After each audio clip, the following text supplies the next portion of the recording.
உணர்கிறீர்களோ உணரவில்லையோ, 2 பேர் 3 பேர் என் நாமத்தில் கூடியிருக்கும் போது அங்கே அவர் இருக்கிறார்.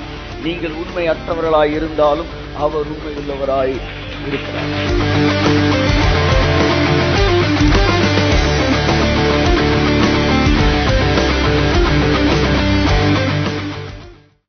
தேவனுடைய பிரசன்னத்திலிருந்து உங்களை வரவேற்கிறேன். உங்கள் எத்தனை பேர் தேவனுடைய பிரசன்னத்தை உணர்கிறீர்கள் என்பது கேள்வி அல்ல. நீங்கள் உணராவிட்டாலும் அவர் இங்கே இருக்கிறார். கிறிஸ்தவ வாழ்க்கை என்பது உணர்வின் அடிப்படையில் போகவே கூடாது. That is the basic study. Primary studies என்னன்னா, உணர்ச்சிகளுக்கு முற்றிலுமாய் மரியாதை கொடுக்காமல், வார்த்தை உண்மை என்று சொன்னால் அது உண்மையாகத்தான் இருக்கும். ஒருவேளை என்னால் உணர முடியாவிட்டாலும் அதுதான் உண்மை என்கிற இடத்தில் இருப்பதுதான் the primary study of Christian life. என்னால் சுகமடைந்தேன் என்று உணர முடியவில்லை, ஆனால் வேதம் சொல்லுகிறது நான் சுகமடைந்திருக்கிறேன். என்னால் என்னை பரிசுத்தவான் என்று உணர முடியவில்லை, ஆனால் வேதம் சொல்லுகிறது நான் ஒரு பரிசுத்தவான்.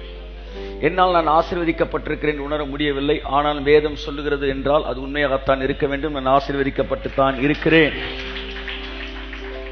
ஆகவே உணர்வுகள் 2ஆம் இடத்திற்கு தள்ளப்பட வேண்டும். உங்கள் நிலைப்பாட்டில் நீங்கள் இருக்க வேண்டும்.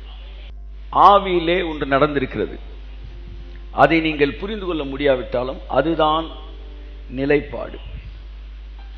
ஆகவே நீங்க உங்களுடைய உணர்வுகளை முற்றிலுமாய் ஒதுக்கிட்டு, என் லைஃப்ல எல்லாமே செட்டில் ஆயிருக்கு, அப்படித்தான் பைபிள் சொல்லுது, அதனால அதுதான் உண்மையா இருக்க முடியும், அதை தாண்டி எதுவும் உண்மையா இருக்க முடியாது, எனக்கு விரோதமாய் உருவாக்கப்படுகிற எந்த ஆயுதமும் வாய்க்காது போகும், அப்படிதான் பைபிள் சொல்லுது.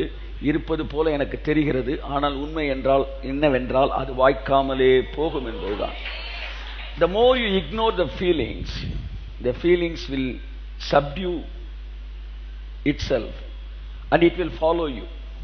எந்த அளவிற்கு உங்களுடைய உணர்ச்சிகளை நீங்க ஒதுக்க அது நாய்க்குட்டி மாதிரி உங்க பின்னாடியே ஓடி வர ஆரம்பிச்சிடும்.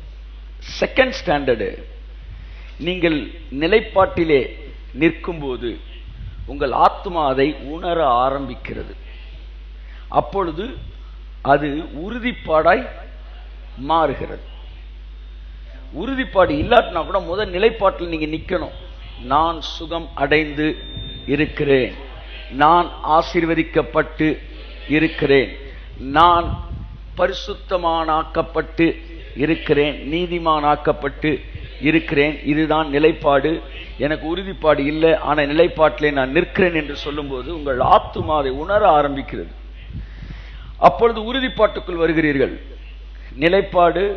நிலைப்பாட்டோடு சேர்ந்த உறுதிப்பாடு, இது இரண்டும் இருக்கும்போது உங்கள் சரீரத்தில் அது வெளிப்பாடாக வருகிறது, உங்கள் வாழ்க்கையில் அது வெளிப்பாடாக வருகிறது. அதுதான் கிறிஸ்தவ வாழ்க்கை. ஆனா அவிசுவாசி வெளிப்பாட்டிலிருந்து வருவான். ஏதாச்சும் கண்ணுக்கு தெரியுதா?